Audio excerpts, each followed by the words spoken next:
자, 오늘 하나님 말씀 시편 19편 봉독하도록 하겠습니다.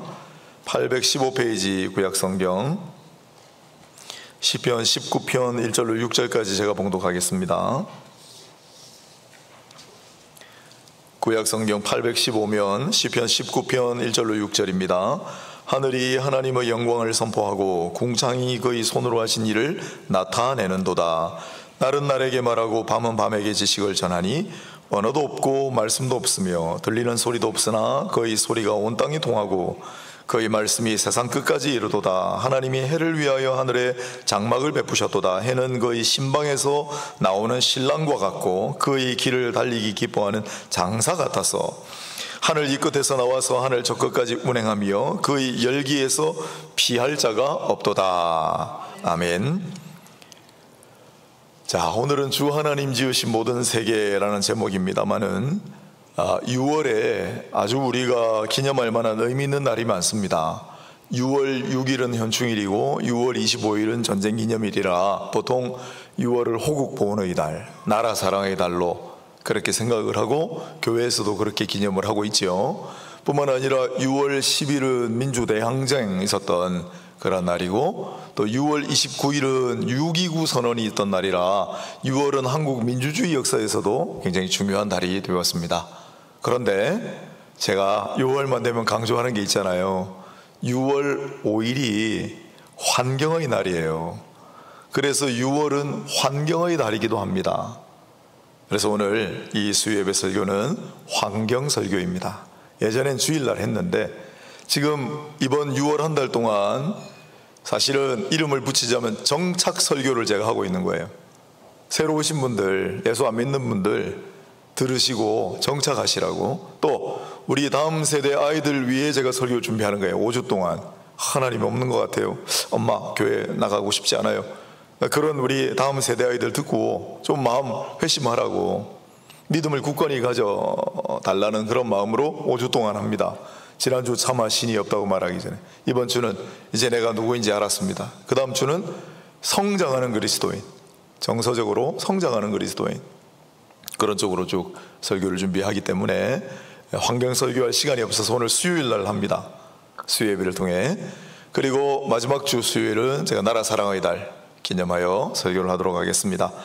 오늘 주 하나님 지으신 모든 세계 시편 19편 말씀을 중심으로 환경에 관한 설교입니다.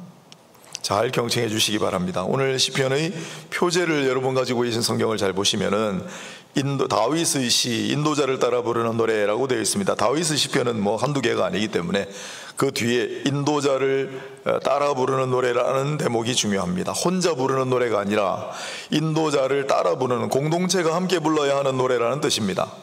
시편은 총 150편이 있는데 이와 같은 노래가 53개예요. 3분의 1입니다. 그 중에 다윗이 지은 게 39개, 고라 자손이 9개, 아삽 자손이 5개, 합쳐서 53개가 전부 따라 부르는 노래, 공동체가 부르는 노래예요. 3분의 1이. 시편 3분의 1이 공동체가 부르는 노래. 물론 다른 시편도 공동체가 부르는 노래입니다. 그러나 딱 정해가지고 이 시편은 반드시 공동체가 불러야 된다, 그게 53개예요. 그 중에 하나가 19편입니다. 이 시편을 그래서 우리도 함께 노래하는 마음으로 경청해 주시면 좋겠습니다. 이 시편 19편의 전체 구조가 세 구조로 되어 있고, 그리고 각각 세 개의 내용을 담고 있는데 일관성이 있습니다. 따라서 오늘 우리가 이 말씀을 통해 함께 생각하고 찬양할 곡조도 세 개가 되겠습니다. 첫 번째로, 자, 1절을 보겠습니다. 하나님의 창조를 찬양하며 그 만드신 자연의 아름다움을 노래하고 있습니다. 하늘이 하나님의 영광을 선포하고 궁창이 그의 손으로 하신 일을 나타내는도다.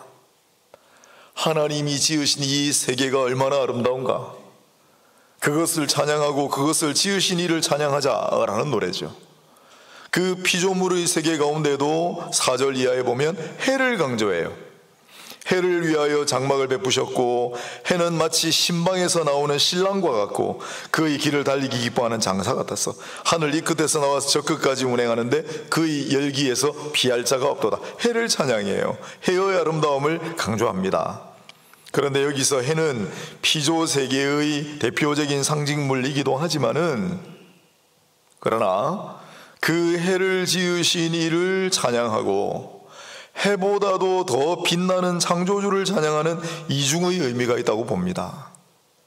해의 열기에서 피할 자가 아무도 없다. 그렇다면 해를 창조하신 이의 그 뜨거운 열정, 사랑으로부터 피할 자는 누가 있겠는가?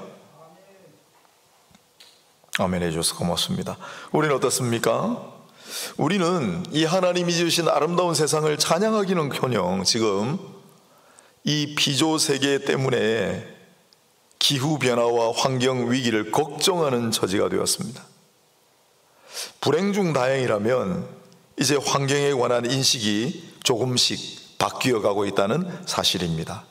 저는 법학을 전공했으니까 가끔씩 봐요. 성경 보면서 머리 아플 때 이거 무슨 뜻이지? 헷갈릴 때 그냥 법학을 보면은 법학은 그렇게 어렵지 않으니까. 최근에 법학 분야에서도 이와 관련하여 제가 법학을 조금 떠나 있는 동안에 지구법학이라는 개념이 등장했대요. 지구법학. 예전에 제가 공부할 때 우주법이 있었어요. 우주법하고 지구법이 뭐가 다를까요? 놀랍습니다, 여러분. 우주법은 인간이 중심이에요. 인간이 어떻게 우주도 이용해 먹을까? 그게 우주법이에요. 근데 최근에 지구법은 어떻게 하면은 지구를 보호할까? 인간이 아니라 지구 중심의 법학이다. 인간 중심주의에서 지구 중심주의로 관점을 전환하고 인간의 자연에 대한 권리뿐만 아니라 자연 자체의 권리를 인정하자는 목소리가 높아지고 있다, 이 말입니다. 이 지구법학의 전문가가 써놓은 글을 제가 조금 인용해 볼까요? 지구법학은 존재할 권리, 어디엔가 살 권리, 재생할 권리, 이렇게 3대 명제를 포함한다. 모든 곳에 자연을 결합시켜 생태적으로 전환하자는 것이 지구법학의 전제다. 법학마저도 가장 보수적이고 경직되었다고 하는 학문이 법학입니다. 법학마저도 이렇게 환경을 소리 높여 외치고 있는데, 생태를 이야기하는데, 일반 학문이 이토록 앞서가는데 신학은 뒤따르기도 바쁩니다. 그래도 창조신학, 생태신앙이라고 하는 개념들이 점차 저변을 넓히고 있는 중입니다.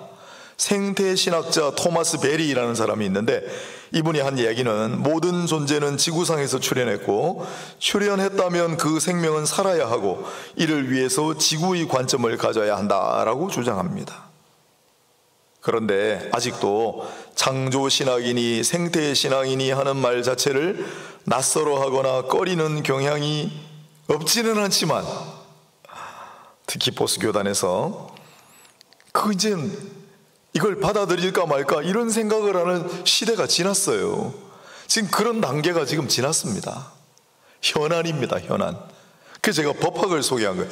법학조차도 지금 지구법학을 이야기하는 시대. 그런데 창조신앙, 생태신앙 이런 건 교회에서 해야 되나? 이런 생각은 이제는 그런 생각을 할 때가 아니다라는 거죠. 또 우리 신학계에서도 환경선교론적인 관점, 환경목회론적인 관점을 주장하는 목소리들도 속속 등장하고 있습니다. 환경선교론적인 관점이 뭐냐면, 박성원 경한대학원 대학교 총장님이 계신데, 이분이 우주적 목회학을 제안하면서 7가지 대안으로 제시를 한 것이 이런 겁니다. 환경선교론이 도대체 뭐냐? 생명마을 공동체, 생명농업, 생명교육, 자연의 섬김, 자연의 복음, 생태복원 선교사, 생명공동체 회복을 위한 문화예술. 감이 좀 오십니까? 선교사가 복음을 전하기 위해 외국에 파송되는 선교사만 있는 것이 아니라 최근에 한 20, 30년 됐습니다만 사회선교사라는 개념이 등장했어요. 사회선교사. 그래서 우리 사회에 좀 그늘진 곳, 복음이 잘 안 들어가는 곳, 그런 곳에도 복음을 들고 무언가 일을 하면서라도 그게 사회선교사예요. 지금 한국교회 사회선교사를 파송하는 교회들도 여러 대 있습니다. 그런데 한 걸음 더 나가서 환경선교사를 파송해야 된다는 거예요. 환경선교사를 파송한 교회는 아직 못 들어봤습니다. 굉장히 앞서 나가는 거죠. 또 생명공동체 회복을 위한 문화예술, 문화예술이라든지 교회의 여러 가지 행사들이 어떻게 하면 생명 공동체를 회복할 수 있을 것인가에 주안점을 두고 해야 된다는 게, 바라보는 관점을 바꿔야 된다는 거예요. 이게 환경 선교론적인 관점입니다. 또 환경 목회론적 관점을 주장하는 목소리들 등장한다고 했는데, 지구 돌봄 목회를 주창하는 최병성 목사님이란 분이 있습니다. 이분은 우리가 세상을 바라보는 눈 자체를 바꿀 필요가 있다라고 주장합니다. 복의 개념도 전환해서 아름다운 지구를 잘 가꾸고 돌보는 자체가 그리스도인의 사명이고 복이다라고 생각해야 한다고 주장하십니다.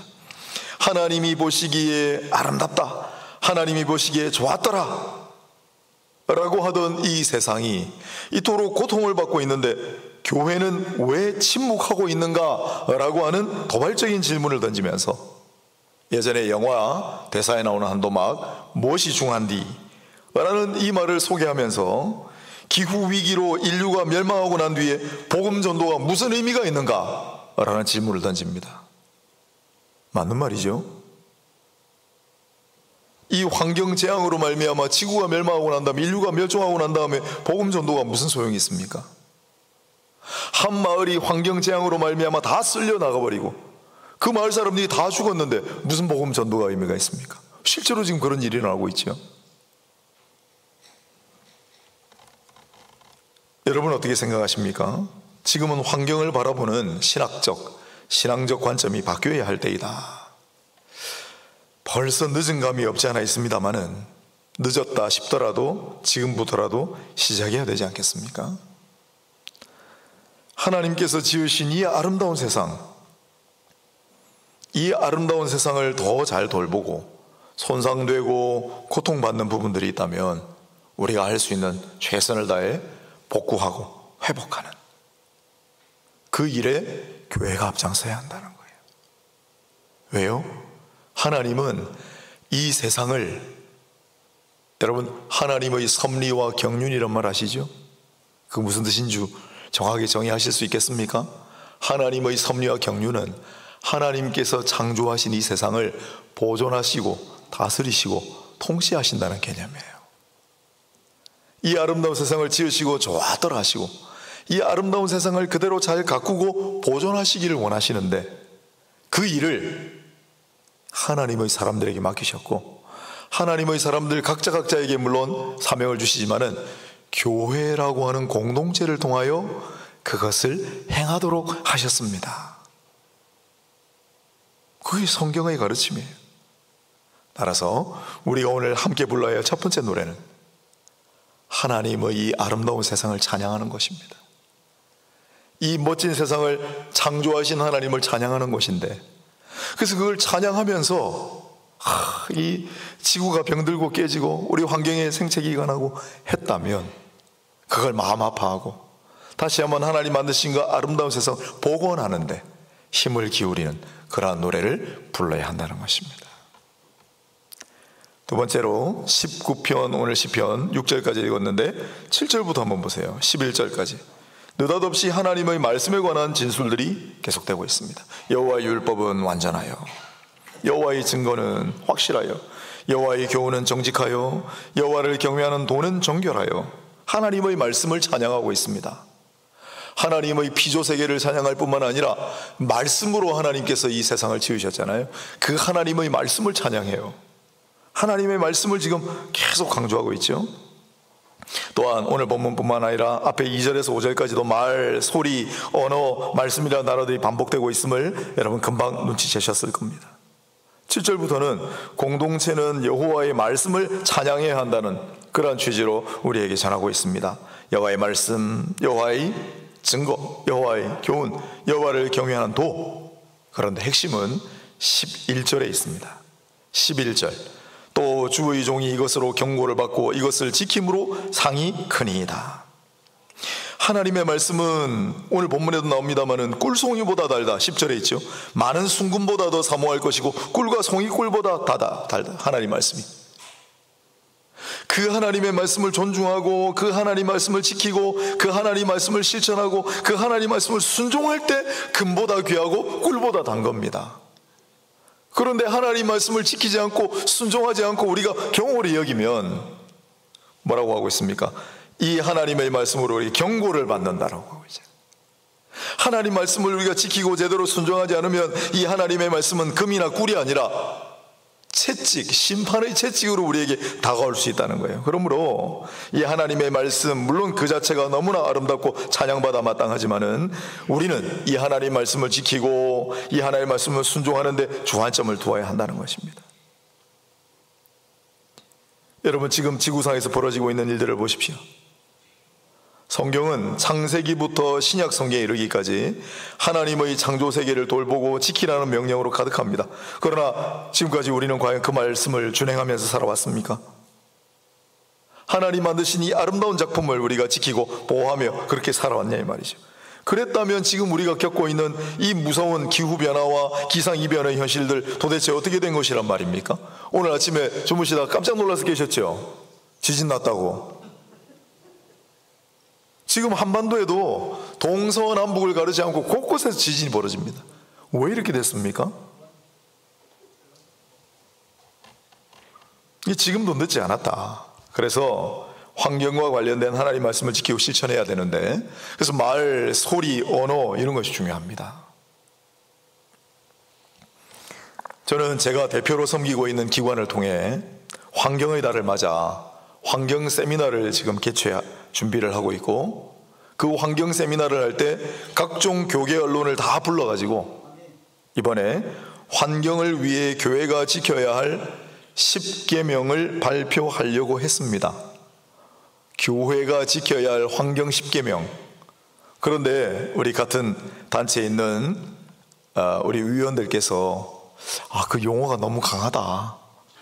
그래서 실천 지침, 운동 10가지로 좀 수정을 해달라 요청을 하셔서 많은 분들이 그렇게 하셔서 바꿔야 될 것 같긴 합니다만, 여러분, 제가 왜 환경 10계명이라는 걸 주장을 했겠습니까? 말을 안 들어요. 웬만큼 얘기를 하면은 귀담아 듣지를 않아요. 이 환경에 관해 이 시급한 문제를. 그래서 제가 오죽하면은 환경 10계명이라고 이름을 붙였겠어요. 오늘 외부에 공표하기 전에 제가 우리 교회에서 먼저 발표를 하겠습니다. 우리부터 실천을 해야 다른 이들에게도 그렇게 하자고 호소할 수 있지 않겠습니까? 외부 언론으로 이제 공표할 때는 환경 10계명으로는 안 나가겠지만 제 마음속으로는 환경 10계명이에요. 오랫동안 생각했던 거예요.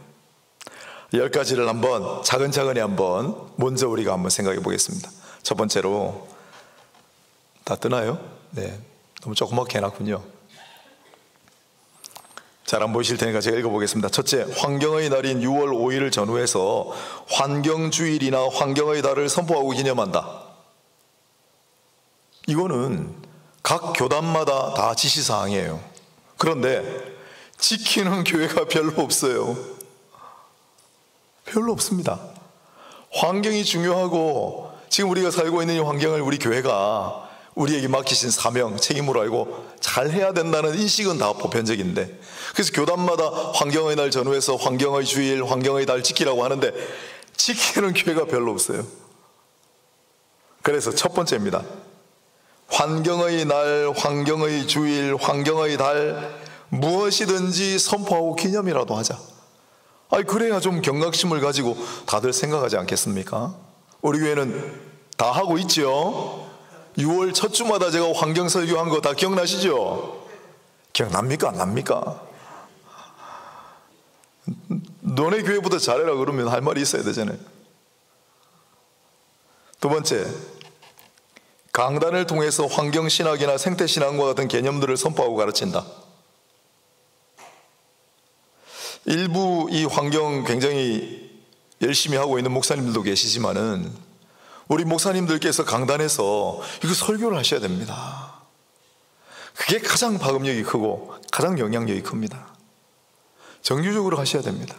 그런데 정 못할 것 같으면 6월이라도 하자. 6월 한 달은 좀 그렇고 한 주만이라도 환경에 대한 설교를 하자. 셋째, 교회에 환경 전담 부서를 설치하고 예산을 편성할 때 환경 관련 재원을 확보한다. 우리 교회도 아직은 이건 안 되고 있습니다만은 이런 게 중요합니다. 조직적으로 갖춰 놓으면 환경전담부서, 그리고 연말에 예산 세울 때 환경전담 예산을 조금 편성을 하면 그거 많이 들진 않아요. 그러면 사람들이 관심을 가지고 거기에 헌신하는 사람들이 생길 것이고, 또한 이것이 보여주는 효과도 굉장히 클 뿐만 아니라 학습 효과도 굉장히 큽니다. 우리 다음 세대.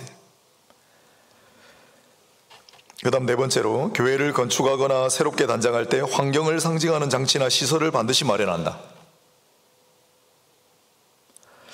우리 교회를 처음 세울 때, 새롭게 건축할 때 제가 조금 했으면 했던 것은 환경시계라고 있습니다. 환경시계. 지구가 얼마나 지금 심각한, 몇 시 몇 분에 와 있는가, 12시 되면 종말이에요. 그 종말에 얼마나 가깝게 와 있나 하는 환경시계가 있거든요. 우리 교회 새로 건축하면 거기다 환경시계를 하나 거는 거 어떻습니까? 근데 여러분들의 의견이 너무 무섭습니다. 볼 때마다 이제 끝나는, 성도들 마음이 힘들어집니다. 충분히 일리 있는 주장입니다. 그래서 제가 철회했습니다마는 환경시계를 여러분 마음에 항상 달고 사십시오. 지금 몇 분 안 남았습니다. 나중에 한번 찾아보세요. 우리 교회는 건축을 하면서 이러한 관점을 어떻게 실천을 했을까요? 여러분들이 얘기하셨는데, 아이고 십자가를 좀 높이 해가지고 빨간 십자가로 해가지고 세워서 잘 보이게 하지 왜 그렇게 답답하게 가두었나. 환경적인 배려로 우리 건축하신 강 장로님께서 감사하게도 잘 설계를 해주셔서 고맙게 생각하고 있습니다.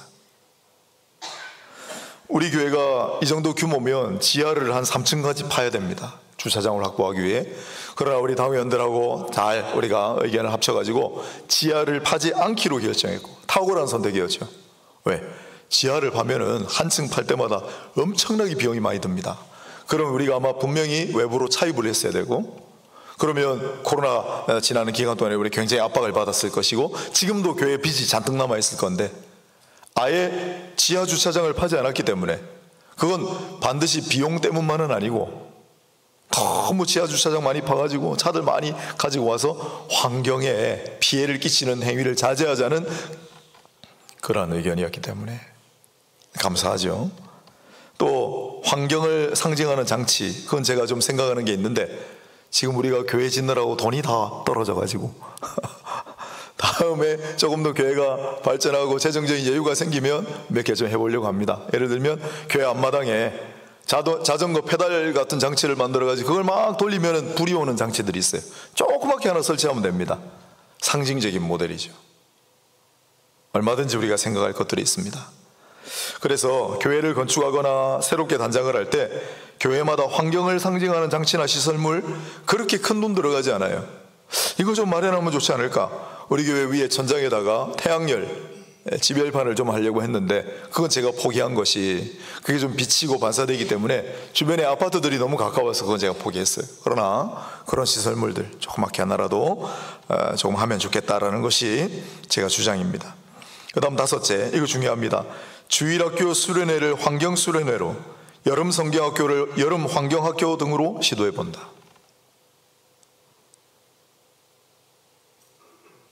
이 부분에 가장 앞서 나가는 교단은 감리교회입니다. 우리는 한참 뒤쳐졌습니다. 여러분, 이게 왜 중요한지 압니까? 스웨덴에 그냥 평범한 고등학생인데 중학교 때부터 이 아이는 환경 문제를 막 거리에 나가가지고 혼자 피켓팅을 하고 그러면서 전 세계적인 환경운동가가 됐습니다. 지금 제가 한번 소개했죠. 그런데 여러분, 그런 아이들이 하나하나 배출되는 것도 중요하지만은 지금 지구상에서 가장 큰 기업들이 무엇입니까? 예전의 기업들 순서가 다 바뀌었습니다. 지금은 자동차를 생산하고 화학 제품을 생산하고 그런 기업들이 1, 2위 기업이 아닙니다. 구글, 애플, 아마존 이런 데가 1, 2위 기업들이에요. 많은 환경운동가들이 배출이 되고 중요하지만은 우리 교회에서 자란 아이들이 교회에서 그런 교육을 시키지 않으면 누가 시키겠습니까?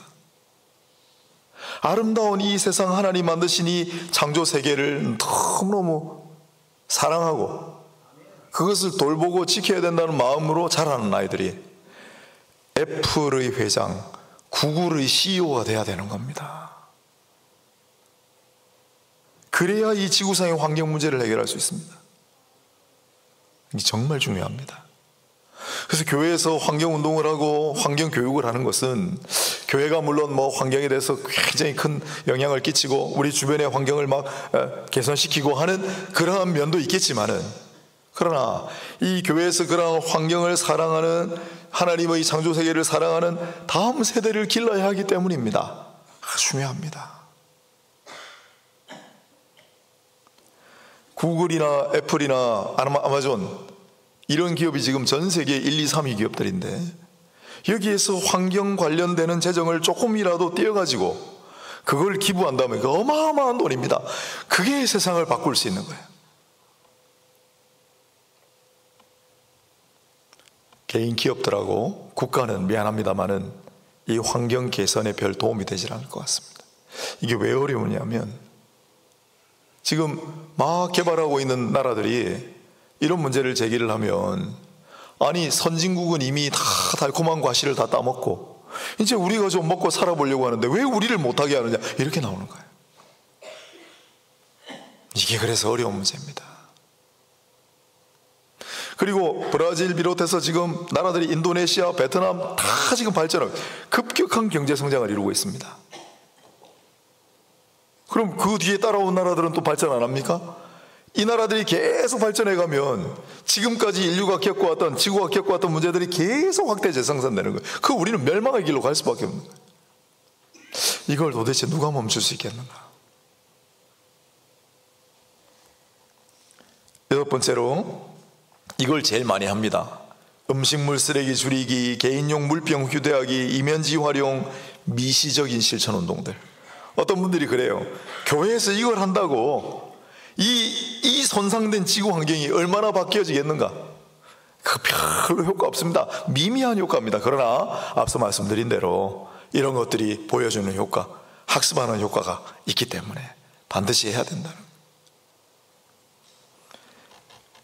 역시 동일한 취지로 일곱 번째, 대중교통 타고 교회에 오기나 가까운 길은 걸어다니기 운동을 실천한다.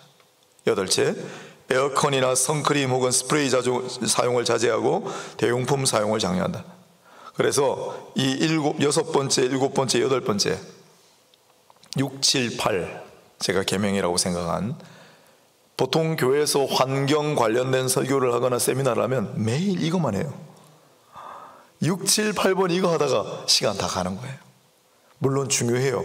그러나 이거보다 훨씬 더 중요한 아젠다들이 있다. 앞서 말씀드린 거. 그렇지만 이것도 병행해야 한다. 아홉 번째, 지역사회의 자연환경을 보호하는 구체적인 운동을 실천해 본다. 우리 온천천 가서 쓰레기 줍기. 요즘은 제가 온천천 한 번씩 나가보면 나라에서 너무 잘해요. 구청에서 나온 분들, 봉사하는 분들이 쓰레기 다 줍고 다닙니다. 별로 주울 게 없습니다.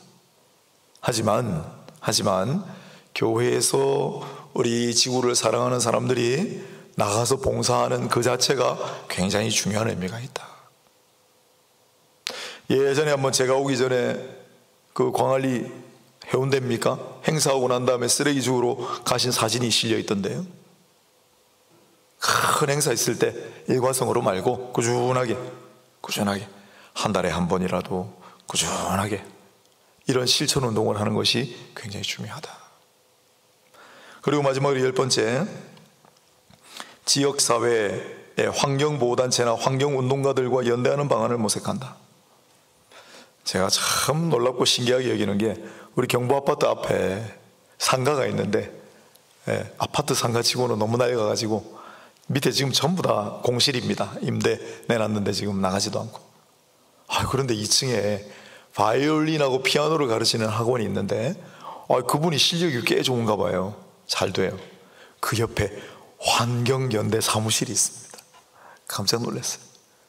우리 그 앞에 칼국수 집 하시는 집사님, 그 가게 음식점에 환경연대 사람들이 늘 옵니다. 저도 같이 밥 먹을 때가 있어요. 서로 통성명은 하지 않지만 언젠가는 한번 조인해서 같이 한번 식사를 하며 흉어물을 한번 서로 터놓아보는 그런 시간이 있어야 되지 않을까 생각을 하고 있습니다. 우리만 하는 것이 아니라 연대하여. 그래서 그렇게까지 너무 외부의 단체와 하는 것이 조금 꺼려진다면 우리 교계에 환경 운동하시는 분들이 엄청 많거든요. 그런 분들 불러 모아가지고 세미나하고 그런 분들 이야기 들어보고 함께 대화하고 하는 것이 중요하다는 거예요. 이상 10가지를 제가 한번 생각을 하고 이걸 주장을 해보려고 합니다. 얼마나 반응이 있을지 모르겠으나 그래도 적어도 환경에 대해서 한번 다시 생각하고 왜 이렇게까지 이야기를 해야 하는가를 다시 한번 되돌아보고 그런 인식의 전환, 또 교회에서의 작은 움직임의 변화가 있다면 그것으로 만족해야 되지 않을까. 그래서 우리가 불러야 할 두 번째 노래는, 함께 불러야 할 두 번째 노래는 감상용이 아닙니다. 실천용이라 해야 됩니다. 그냥 교회에서 환경보호합시다가 아니라 천변, 온천천변을 쓰레기를 주우면서 부르는 노동요라 해야 됩니다. 오늘 시편 기자의 말씀을 보십시오. 하나님 말씀은 얼마나 놀랍고 아름다운가. 만드신 아름다운 세상을 찬양하며 하나님 말씀을 찬양하잖아요. 그런데 그 말씀 자체가 너무나 놀랍고 아름답다, 그거 아니잖아요. 실천하는 거잖아요. 하나님 말씀을 준행하는 거잖아요. 똑같습니다. 우리가 불러야 할 노래도. 그래서 우리가 이렇게 한번 구체적으로 지침을 세워놓고 실제로 실천하며 함께 이런 노래들을 부르고 나아가 보시지 않겠습니까? 마지막으로 12절부터 보면 뜻밖의 허물과 죄에 관한 이야기를 하고 있습니다. 뭐겠습니까? 아름다운 창조 세계를 지키지 못하고 하나님 말씀을 준행하며 살지 못하는 우리의 허물과 죄를 고백하는 노래입니다. 시편 19편의 마지막 부분은 허물과 죄를 고백하는 그런 노래입니다. 다시 한번 하나님의 용서를 구하고 죄의 사함을 받아 주께 연락되기를 소망합니다라는 노래로 끝이 납니다. 그렇습니다. 유례 없는 지금 우리가 겪고 있는 기상이변은 누구 때문입니까? 하나님의 변덕 때문입니까? 그럴 수가 없죠. 그러면 자연의 반란입니까? 그럴 수가 없죠. 인간의 허물과 탐욕으로 말미암은 죄악 때문이 아니라고 누구도 반박하지 못할 것입니다. 그러므로 우리가 함께 불러야 할 마지막 노래는 우리의 죄와 우리의 허물을 고백하고 그것을 사하여 달라는 노래일 수밖에 없는 겁니다.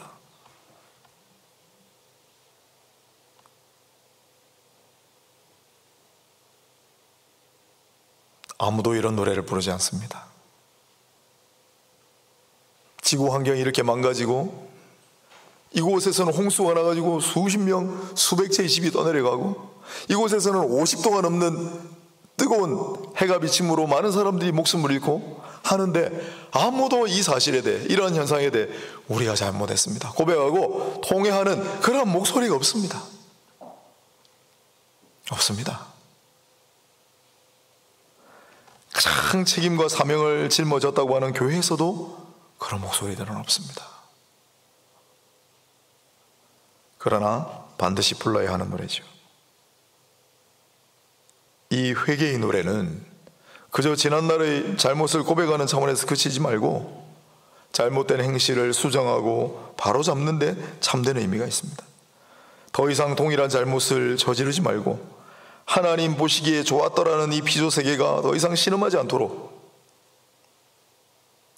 그런 과정을 통해 가족을 잃고 집을 잃고 건강을 잃고 생명을 잃는 일들이 더 이상 다시는 일어나지 않도록 해야 한다. 함께 힘을 모아 나아가야 한다는 것입니다. 오늘 시편 19편 전체의 말씀을 좀 봤는데 참으로 신기하게도 세 부분으로 이루어져 있는데, 첫 번째는 하나님의 창조, 하나님의 영광을 찬양합니다. 아름다운 세상을 찬양합니다. 그리고 그것을 지으신 말씀을 찬양하고 있습니다. 그리고 까닭없이 느닷없이 허물과 죄를 고백합니다. 무슨 의미겠습니까?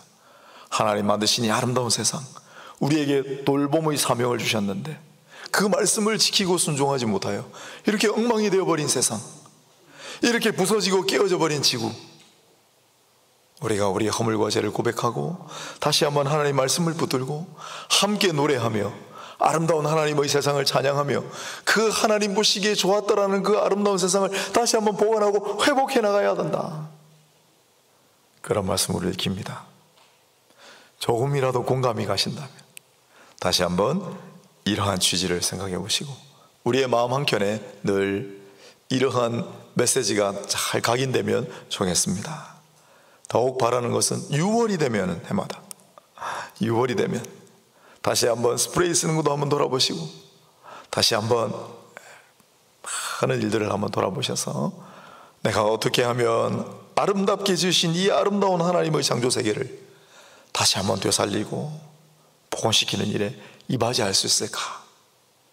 그렇게 생각 한 번 더 하시고 실천하시며 그렇게 나아가시는 그리스도인들이 되시기를 축복합니다.